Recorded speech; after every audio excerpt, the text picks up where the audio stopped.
कहीं का ईंट कहीं का रोड़ा, भानुमति ने कुनमा जोड़ा। I will show the reply. सभापति महोदय, Answer. Kindly hear, just patiently hear. स्वर्गीय प्रधानमंत्री पर ये जो आरोप लगा रहे हैं कि एक विशेष निशिकांत जी कोई आरोप नहीं लगा रहे हैं, फैक्टुअल क्वेश्चन दे रहे हैं। थरूर साहब, आप तो बहुत दिन विदेश में रहे हैं। डॉम टैक्स के बाद यूके का क्या हाल है? Their deepest needs and aspirations, and sadly, we're yet to see one in this bill. क्या है? क्या है? Their deepest needs and aspirations, and sadly, we're yet to see one in this bill. Thank you, Madam Chairman, and Jai Hind. माननीय doctor Nishikant Dubey ji. धन्यवाद सभापति महोदय। मैं इस देश के प्रधानमंत्री माननीय मोदी जी और इस देश के वित्त मंत्री निर्मला सीतारामन जी का शुक्रगुजार हूं कि पूरी दुनिया वित्त के मामले में कराह रही है। अमेरिका हो, यूरोप हो, यूके हो, पूरे दुनिया की इकोनॉमी हिली हुई है। सभी जगह करंट अकाउंट डेफिसिट का मामला चल रहा है। इवन अमेरिका जैसे देश में भी ट्रंप यदि टैरिफ की बात कर रहे हैं या कह रहे हैं कि बराबरी का टैरिफ हम पूरी दुनिया में लगाएंगे, इसका कारण यह है कि यूएस जो अपने आप को वर्ल्ड का नंबर 1 हमेशा मानता है, मानता रहता है, उसकी इकोनॉमी हिली हुई। लेकिन पूरी दुनिया भारत की तरफ देख रही है, चाहे आईएमएफ का रिपोर्ट हो, चाहे वर्ल्ड बैंक का रिपोर्ट हो, चाहे किसी का भी रिपोर्ट हो, इंडिपेंडेंट रिपोर्ट हो, चाहे कांग्रेस के हमारे मित्र बोल रहे थे उनकी खुद की रिपोर्ट हो, वो सब ये कहती है कि भारत एक ऐसा सितारा बनकर उभरा है जिसने कि पिछले 10 साल में दुनिया को मात देते हुए अपने आप को वर्ल्ड की नंबर 3 इकोनॉमी की तरफ अपने आप को खींचा। 2014 तक, और ये पूरे सदन को जानने वाली बात है कि 2014 तक भारत की इकोनॉमी केवल और केवल 2 लाख करोड़ की थी, 2 लाख करोड़ डॉलर की थी। आज वो 10 साल में 4.5 लाख करोड़ डॉलर की है। ये पूरे सदन को और पूरे देश को जानने वाली बात है कि केवल जो है 2 ट्रिलियन डॉलर की इकोनॉमी 2014 तक, 70 साल में आपने इस देश को 2 ट्रिलियन डॉलर की इकोनॉमी दी और हमने 10 साल में उसको लगभग 4 साढ़े 4 करोड़ ट्रिलियन डॉलर में जो है पहुंचा दिया है। क्या है? क्या है? आपको दिखना नहीं आता? नहीं देखे। अभी कई एक लोगों ने कहा कि 35% जो यहां के अमीर आदमी हैं उन्होंने अपनी नागरिकता बदल ली, किसी देश में चले गए। थरूर साहब, आप तो बहुत दिन विदेश में रहे हैं। डॉम टैक्स के बाद यूके का क्या हाल है? 50% लोगों ने, अमीर लोगों ने वहां का जो है नागरिकता छोड़ा है। 50% लोगों ने, वो दुबई के नागरिक हो रहे हैं, वो सिंगापुर के नागरिक हो रहे हैं, वो बनातू के नागरिक हो रहे हैं, वो जितने टैक्स हेवंस हैं उनके नागरिक हो रहे हैं। अमेरिका में पिछले 15 साल में क्या हुआ? बाइडेन के राज में पिछले 4 साल में लगभग 22%, जो अमेरिका कहता था कि हम पूरी दुनिया को अब दिशा देते हैं और सभी अमेरिका आना चाहते हैं, 22% लोगों ने वहां की नागरिकता छोड़ी है। 22%।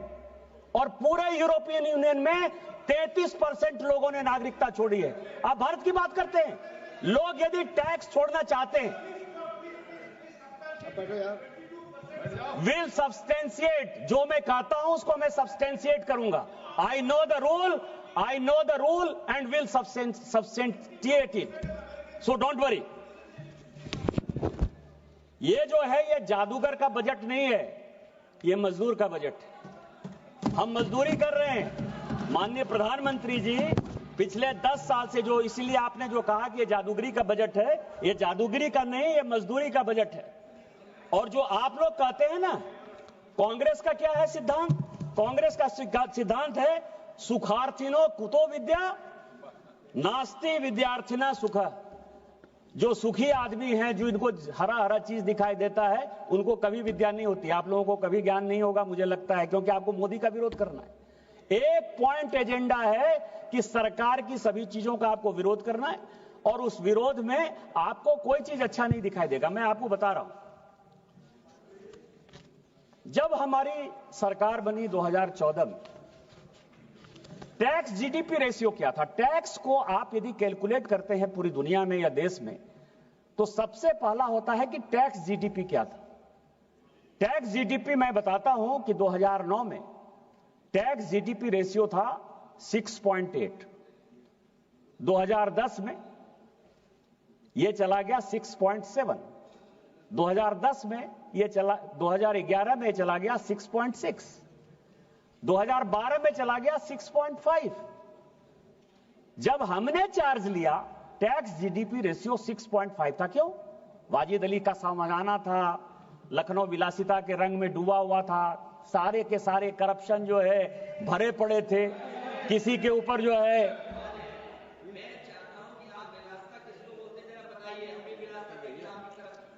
अध्यक्ष महोदय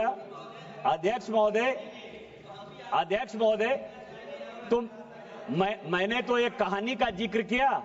उस कहानी में वाजिद अली शाह लखनऊ के नवाब हुआ करते थे, और उनके ऊपर जो कहानी लिखी गई वो कहा गया कि आज टैक्स जीडीपी रेशियो लगभग 11.7% पर है।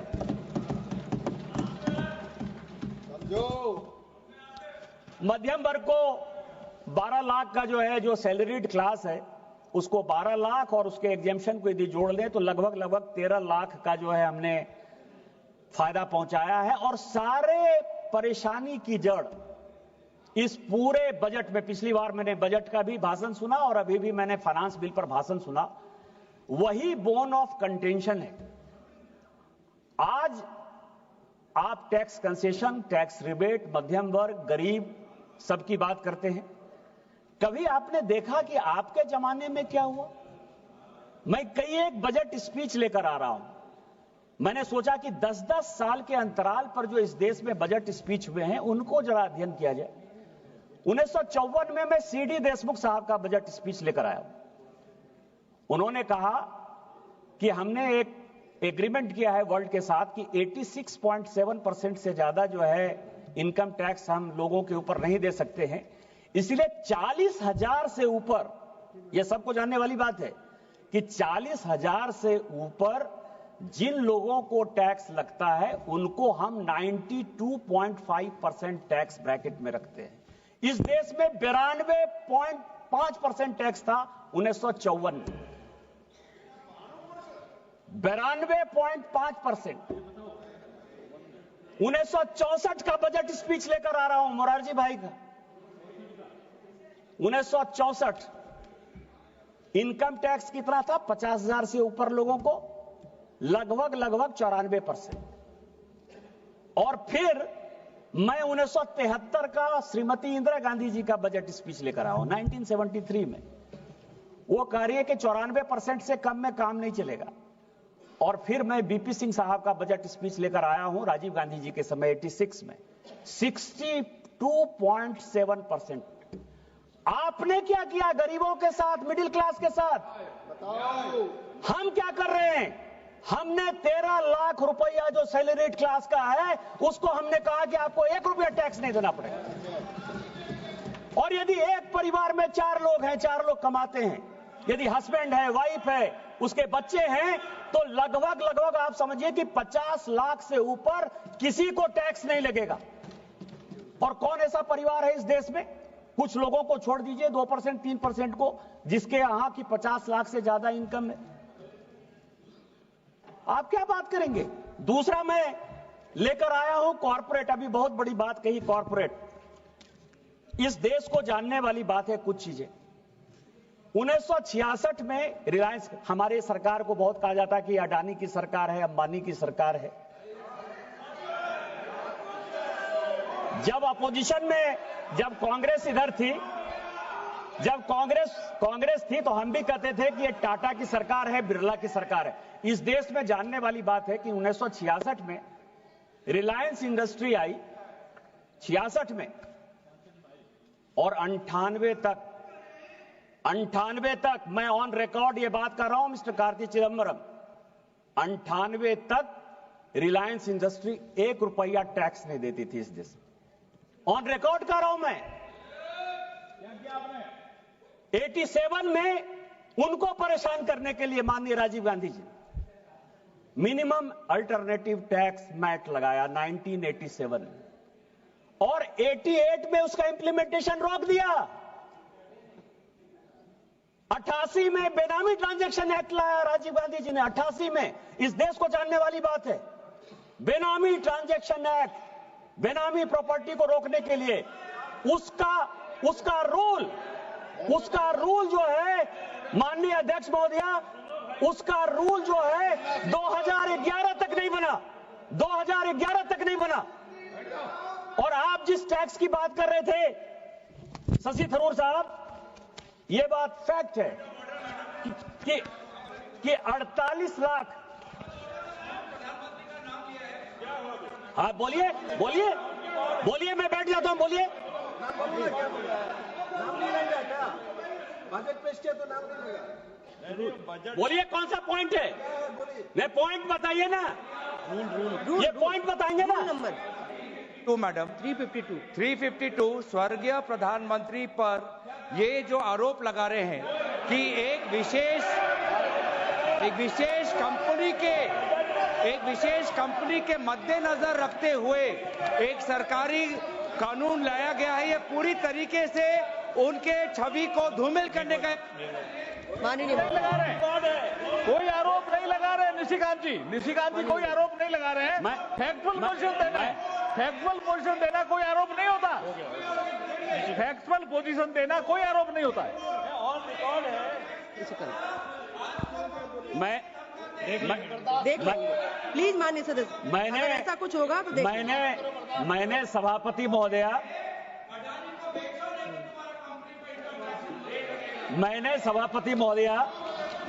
मैंने सभापति महोदया कोई आरोप नहीं लगाया। मैंने कहा कि माननीय पूर्व प्रधानमंत्री राजीव गांधी जी, मैं उनका बहुत सम्मान करता हूं और सम्मान करना भी चाहिए, इस देश के प्रधानमंत्री रहे। मैंने कहा कि उन्होंने 1987 में मैट लाया, उसका इंप्लीमेंटेशन रोक दिया। मैंने यह कहा कि 88 में वो बेनामी ट्रांजैक्शन एक्ट लेके आए, और जो कोई भी यहां कानून बनता है उसका एग्जीक्यूटिव ऑर्डर निकलता है, रूल्स निकलता है। 2011 तक ये रूल्स नहीं बना। मैंने तो केवल इतनी बात कही कि जब आप कोई एक्ट बनाते हो तो उसका रूल बनाओगे ना, उसको इंप्लीमेंट करोगे ना। उन्होंने 48 लाख करोड़ की बात की है मैडम।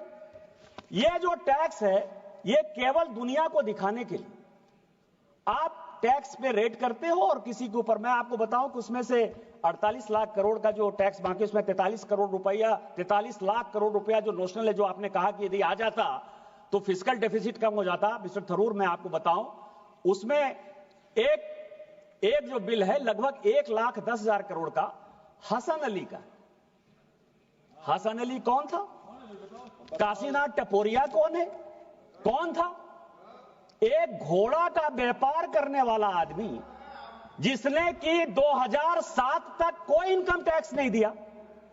7 में आप उसके यहां रेट करते हो पूना का, और उसके ऊपर जो है चार्ज लगाते हो, और वो टैक्स आप कहते हो कि कभी 74 लाख करोड़ रुपया देना है, कभी कहते हो कि नहीं 1,10,000 करोड़ रुपया देना है। इस तरह से ये जितने टैक्स हैं वो 80 के पहले के हैं।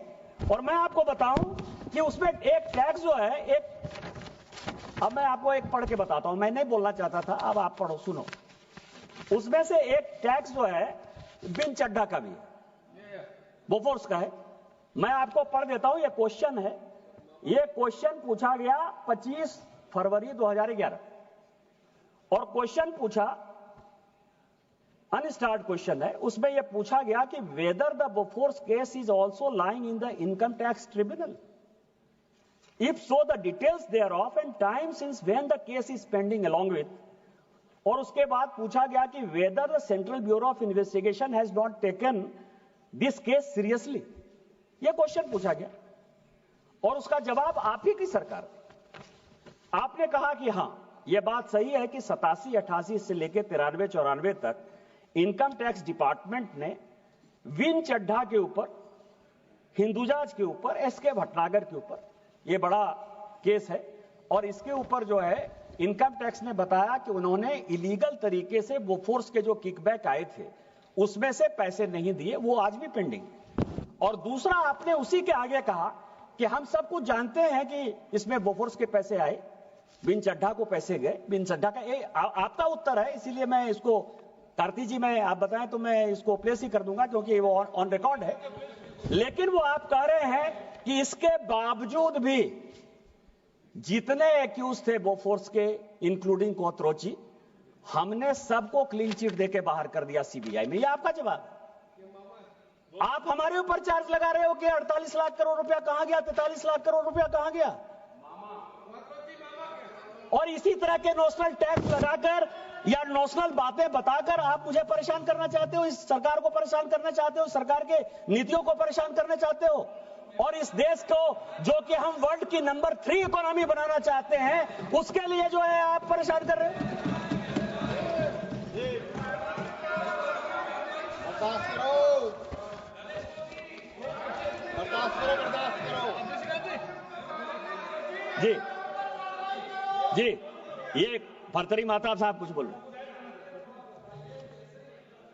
इन चढ़ा के प्रॉपर्टी को नीलाम करके पैसा ट्रेजरी को लाया, इसके आगे भी कहानी है, बताइए।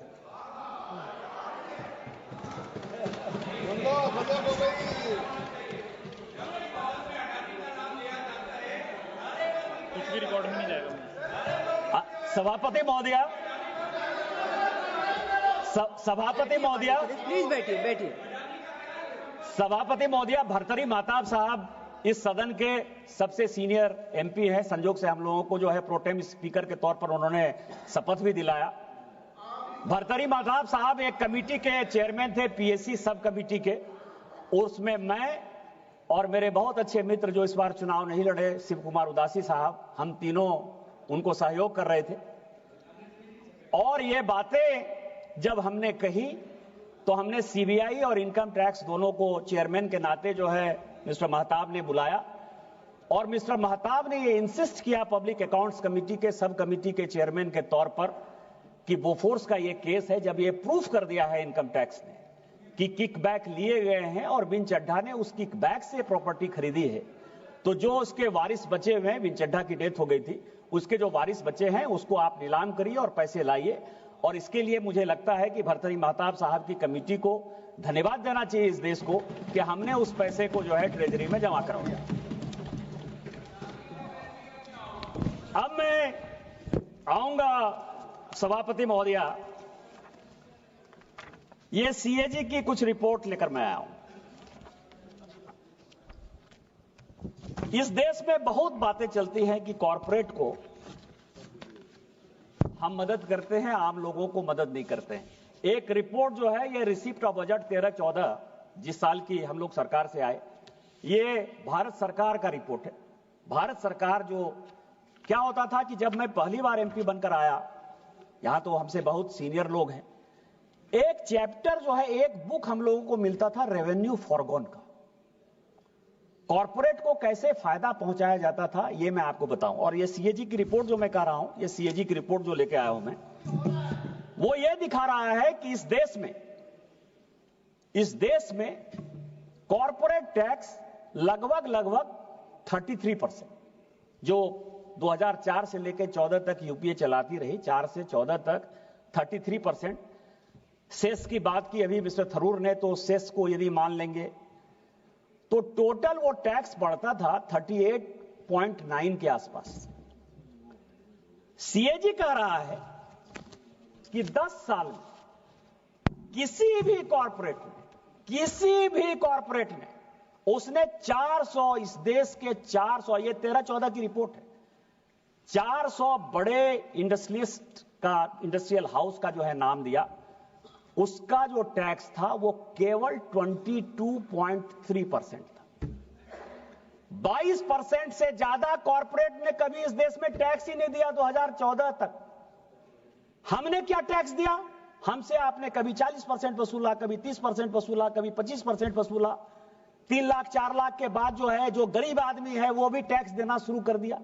कभी अपने गिरेबान में झांके हैं। और ये आपका रिसिप्ट है, रेवेन्यू फॉरगॉन का एक पेपर आता था, हम सभी ने इसको पढ़ा। जब बजट पेपर तो उस वक्त आता था, अब तो डिजिटल कर दिया है ओम बिरला साहब ने। उसने ये कहा अंतिम में 13-14 में जब ये लोग जा रहे थे, 5 लाख करोड़ रेवेन्यू फॉरगॉन सारे बिजनेसमैन को किया।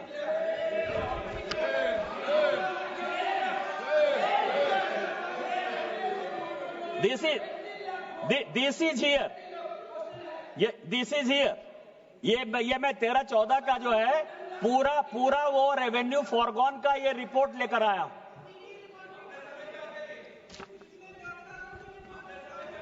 तो मैं ये कह रहा हूं कि अध्यक्ष महोदया, इन लोगों को इस बजट में कुछ चीजें दिखाई नहीं देती। मैं केवल तो आपको आईना दिखा रहा हूं, मैं और कुछ नहीं बोलूं। मैं तो संजय की तरह सारी बातें जो है बता रहा हूं।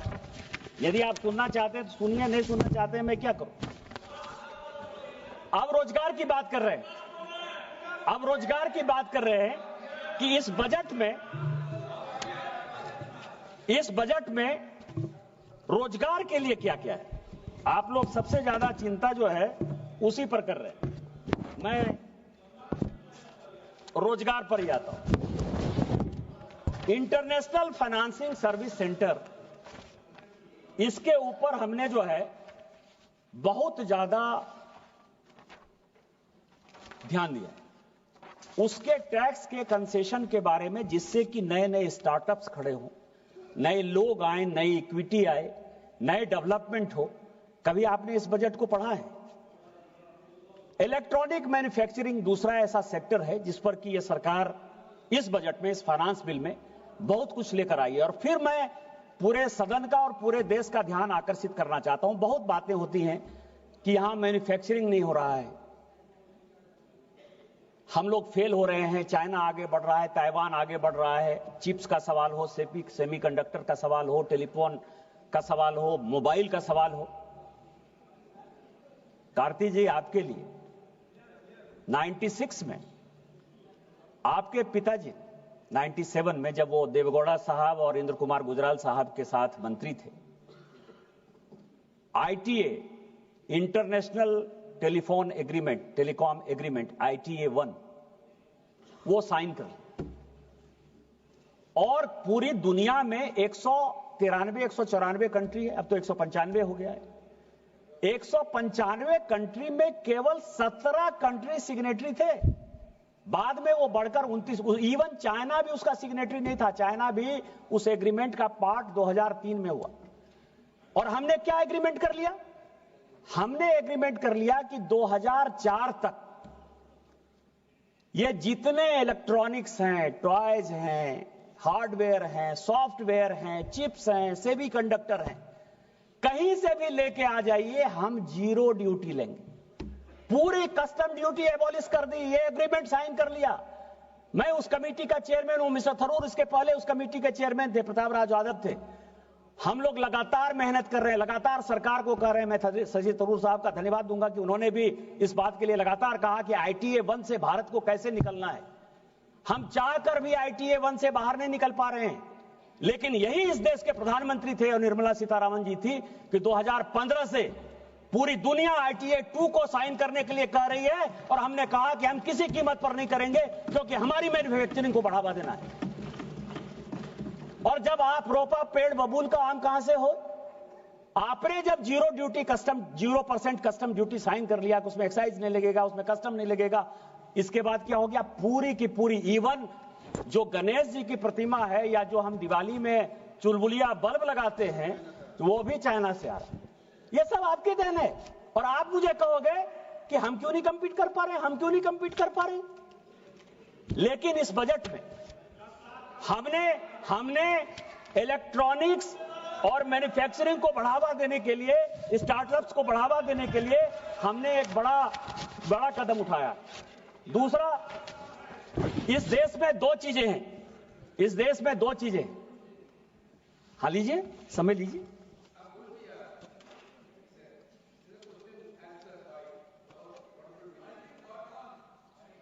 Madam Mike. Madam, in this house, about the return of the corporate loan, including the corporate loan, 18 lakhs crores loan has been written off by this government. I will build a split up.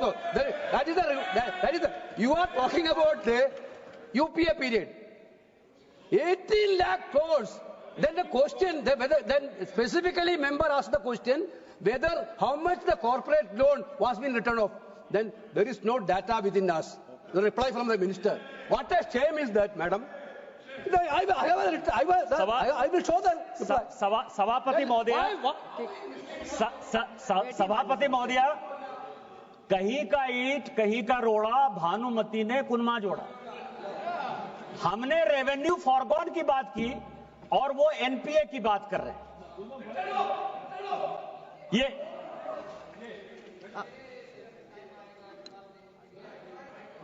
Honorable Member of Parliament, but going on the written off makes me feel a bit worried, because n number of times in this house we have said what is written off as opposed to waive off.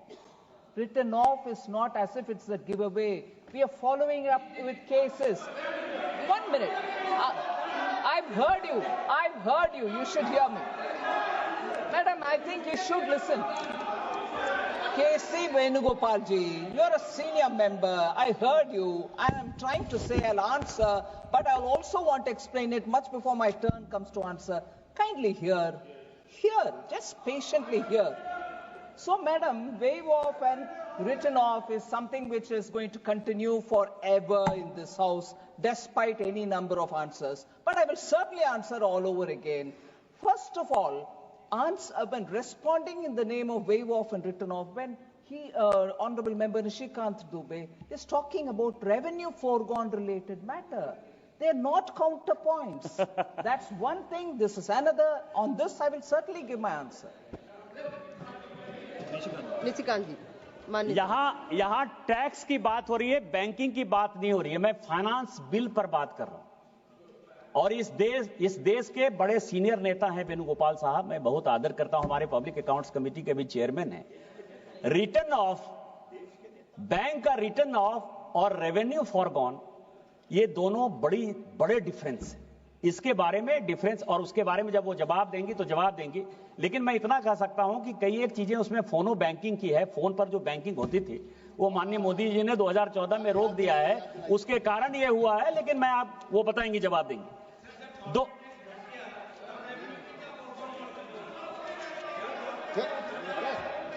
सभापति महोदया, जब corporate tax घट गया, अब आप समझिए, मुझे लगता है कि यहाँ प्रियंका जी बैठी हुई हैं, राहुल जी और प्रियंका जी को इन लोगों को क्लास दिलवाना चाहिए फाइनेंस के बारे में। गौरव गोगोई साहब, आपको अब आप समझिए, यदि टैक्स घट गया और टैक्स हमने यदि ऑफिशियली घटा दिया तो उसमें रेवेन्यू फॉरगॉन कहां से होगा? लेकिन मैं आपको बताऊं दो चीजें बहुत ही इंपॉर्टेंट है। दो चीजें बहुत इंपॉर्टेंट है। पूरी दुनिया को दो चीजें बहुत ही प्रभावित करने वाली हैं फ्यूचर में, और उसके लिए माननीय प्रधानमंत्री जी बहुत ही एक्टिव हैं। अभी आपको पता है कि आर्टिफिशियल इंटेलिजेंस की जो कमेटी बनी है वर्ल्ड की, उसके वो को चेयर कर रहे हैं, और आर्टिफिशियल इंटेलिजेंस पर पूरे वर्ल्ड की मीटिंग यहां भी होने वाली है। लेकिन दो चीजें ऐसी हैं जो युवाओं को आकर्षित करती हैं लेकिन देश के लिए खतरनाक है। एक है क्रिप्टो करेंसी, और जब आरबीआई के गवर्नर शक्तिकांत दास साहब थे, उन्होंने कई एक बार कहा कि क्रिप्टो करेंसी जो है ये लीगल टेंडर नहीं है। लेकिन सुप्रीम कोर्ट, हमारे यहां कोर्ट भी बहुत एक्टिव रहती है, जिस बात पर टांग नहीं अड़ाना है उस बात पर टांग अड़ाती है। क्रिप्टो करेंसी ने जो है, क्रिप्टो करेंसी के एक्सचेंज चलते रहेंगे, चीजें करती रहेंगी। आरबीआई के गवर्नर के उस स्टेटमेंट के बाद भी सुप्रीम कोर्ट का एक जजमेंट आ गया। लेकिन उसमें से जो ब्लैक मनी बाहर जा रही थी, या जो लीगल टेंडर नहीं था, इलीगल नहीं कर सकते, लीगल टेंडर नहीं था, लेकिन उसका जो उपयोग हो रहा था उसके लिए भी इस बजट में और इस बजट के पहले भी कि क्रिप्टो करेंसी में जो इन्वेस्ट कर रहे हैं, डिजिटल करेंसी में जो इन्वेस्ट कर रहे हैं, उसका एक पोर्शन जो है कटना चाहिए, उस पर टैक्स लगना चाहिए। यह भी इस बजट में प्रावधान है। इसके लिए मैं वित्त मंत्री जी का जो है बधाई देना चाहता हूं, धन्यवाद देना चाहता हूं कि आपने इसको लिया। दूसरा, और ये देश में उस दिन पार्लियामेंट में क्वेश्चन हो रहा था, ऑनलाइन गेमिंग। दो चीजें हैं, ऑनलाइन गेमिंग और ऑनलाइन बेटिंग, और इसमें युवा परेशान। कोई ऐसा गांव नहीं है, कोई ऐसा शहर नहीं है जहां की युवा इससे आत्महत्या करने को मजबूर नहीं है, या मां बाप की जो गाढ़ी कमाई है वो निकालकर जो है उसको बेटिंग में नहीं लगा रहा है।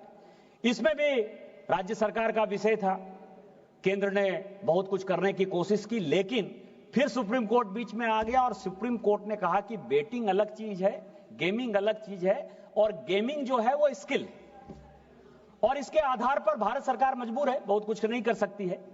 लेकिन अभी जीएसटी की बात कहे कि कहीं दो स्लैब है, हमारे यहां जो है 3-4 स्लैब। उस स्लैब के पीछे आपने रीजन समझा कि क्या स्लैब है? यदि गरीबों को हमको खाना पहुंचाना है, किसानों को मदद करना है, तो क्या 0% ड्यूटी नहीं होनी चाहिए? लेकिन इस गेमिंग पर भारत सरकार ने क्या किया? पूरी दुनिया जो है पूरे परेशान है इसके कारण से। कई एक लोगों को लगता है कि हमने क्या कर दिया। 28% जीएसटी इस गेमिंग पर लगता है।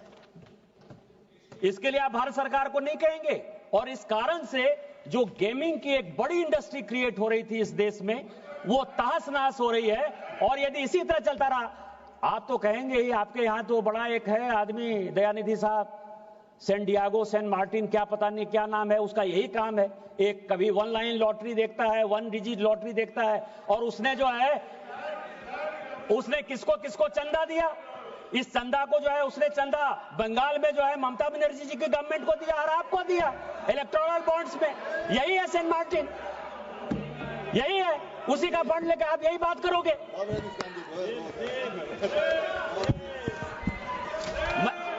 मुझे इलेक्टोरल बॉन्ड्स जो है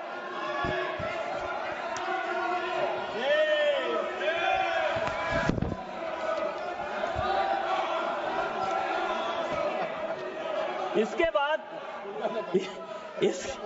सभापति महोदया, इसके बाद मैं आपको बताऊं कि मैं फिर ये पूरे बजट का सब स्पीच जब पढ़ रहा था तो मैंने देखा कि जब से ये भारत स्वतंत्र हुआ, मार्केट में यदि किसी के साथ उसका सबसे अच्छा व्यापार या सबसे ज्यादा उसने बिजनेस किया तो अमेरिका के साथ किया। और शुरू से मतलब 50 का बजट स्पीच देखिए, 52 का बजट स्पीच देखिए, 54 का देखिए, 64 का देखिए, 73 का देखिए।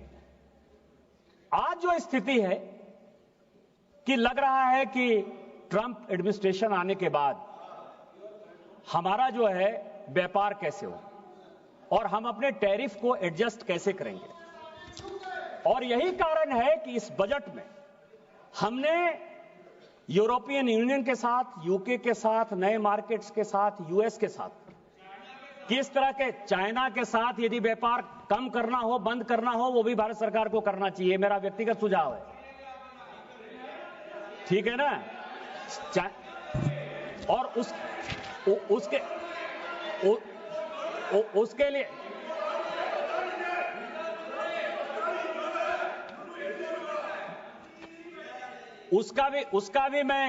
उसका भी मैं रिपोर्ट लेकर आया हूं। मुझे पता था कि आप चाइना चाइना चिल्लाओगे। 2014 में हमारा और चाइना का जो ट्रेड बैलेंस था ना, वो 22% ऊपर था, और जब कोरोना हुआ ना 21-22-23 तो वो -9.67% था। चिल्लाने से कुछ नहीं होता है गौरव जी, समझने से होता है, समझदारी से होता है, जानकारी से होता है। हम मजदूरी करते हैं, पढ़ते लिखते हैं, आपको पता है विद्यार्थी के 5 गुण क्या होते हैं? काक चेष्टा, बको ध्यानं, स्वान निद्रा तथैव च, अल्पाहारी, गृह त्यागी, विद्यार्थी पंचलक्षण। जब ये 5 चीज आप में होगा ना तो आप सीखोगे। यदि 5 चीज नहीं होगा, कौवे की तरह चेष्टा होनी चाहिए, काक चेष्टा, बको ध्यानम, बगुला की तरह ध्यान होना चाहिए, स्वान निद्रा, कुत्ते की तरह जो है नींद होनी चाहिए, अल्पाहारी, कम खाना चाहिए, और गृह त्यागी, घर छोड़ के मतलब पूरा दिन रात जो है बिजनेस मतलब अपने क्षेत्र के जनता के बीच में लगोगे तो उसके बाद समझ पाओगे। यदि ये 5 गुण नहीं होगा तो नहीं सीख पाओगे आप।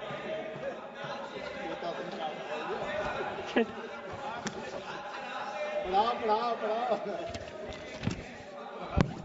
सभापति महोदया, तो मैं आपको बताऊं कि इस बजट में जो है कि किस तरह से टैरिफ हम घटाएं जिसके कारण कि हमारा व्यापार बढ़े।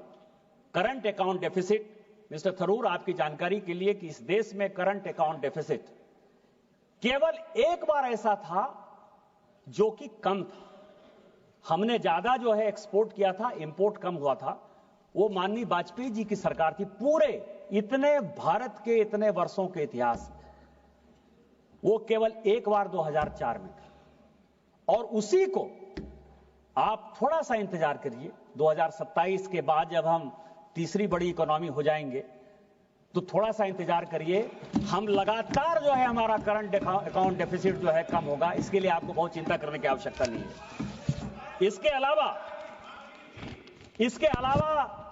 इस देश में टीबी की बीमारी है, कैंसर की बीमारी है, आयुष्मान भारत का एक बड़ा प्रोग्राम भारत सरकार कर रही है, लेकिन आज भी जेनरिक मेडिसिन को बढ़ावा देने के बाद भी भारत में विदेशों से अच्छे मेडिसिन की आयात की आवश्यकता पड़ती है, और गरीबों को उसमें से कितना कम पैसा देना पड़े, नहीं कि बराबर पैसा देना पड़े, उसके लिए भी भारत सरकार ने इस बजट में 36 ऐसे मेडिसिन हैं जो जीवन रक्षक मेडिसिन है, उस पर जो है टैरिफ हमने कम किया है, जिसके कारण कि आपको माननीय प्रधानमंत्री जी को और माननीय वित्त मंत्री जी को बधाई देनी चाहिए। किसान के लिए मछली पालन, हम जब एक्सपोर्ट करते हैं किसानों की आय दुगनी होनी चाहिए। किसानों की आय की दुगनी में आप पोल्ट्री के लिए, आप फिशरीज के लिए, इसको आप मानोगे कि नहीं मानोगे? दूध के लिए मानोगे कि नहीं मानोगे? लेकिन ऐसे तो नहीं होगा।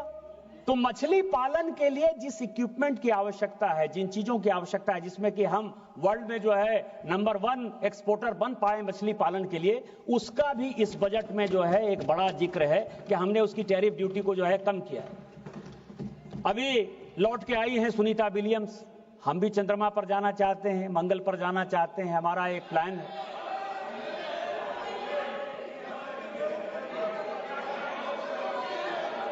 अभी चंद्रमा पर नहीं गए क्या? आप फिर देखिए। अरे इस देश के वैज्ञानिक के लिए तो कम से कम हल्ला गुल्ला नहीं करो। हम मनुष्य को लेकर चंद्रमा पर जाना चाहते हैं, मंगल पर जाना चाहते हैं। उसके लिए स्पेस सेक्टर को बढ़ावा देने के लिए इस बजट में हमने जो है टैरिफ को घटाया है। इतना भी नहीं सुनना चाहते हो? बांग्लादेश में आज का ही न्यूज है कि 140 इंडस्ट्री उसकी टेक्सटाइल में जो है बंद हो गई। हमारे पास मौका है। बांग्लादेश के जो हालात हैं, पूरे यूरोप के जो हालात हैं, लेबर के जो फोर्सेस हैं, हमारे जो स्किल्ड लेबर हैं, बुनकर हैं, जो हमारा काम करते हैं, चाहे हमारे गोड्डा का सिल्क हो, चाहे भागलपुर का सिल्क हो, चाहे बनारस का सिल्क हो, चाहे चंदेरी की साड़ी हो, चाहे कश्मीर का हो, वो सब जो है, चंदेरी मध्य प्रदेश में है, उन सबों के लिए हमने जो है इस तरह का स्ट्रीमलाइन किया है टैरिफ को, जिसके कारण कि ये हैंडलूम सेक्टर बढ़े, बुनकर बढ़े।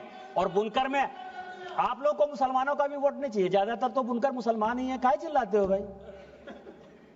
सबका साथ, सबका विकास, सबका विश्वास, सबका प्रयास, इसमें माननीय मोदी जी भी चल रहे हैं और हम सब ये काम कर रहे हैं, तो ये भी समझने को तैयार नहीं हो आप।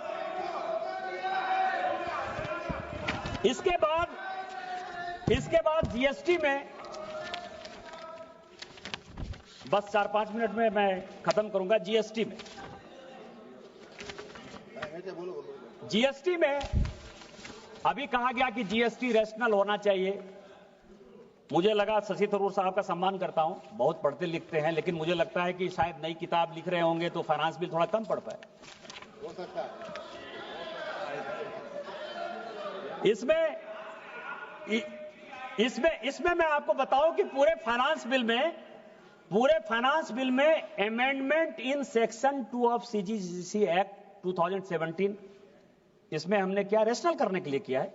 दूसरा अमेंडमेंट हमने किया है सेक्शन 12 और 13 में हमने अमेंडमेंट किया है।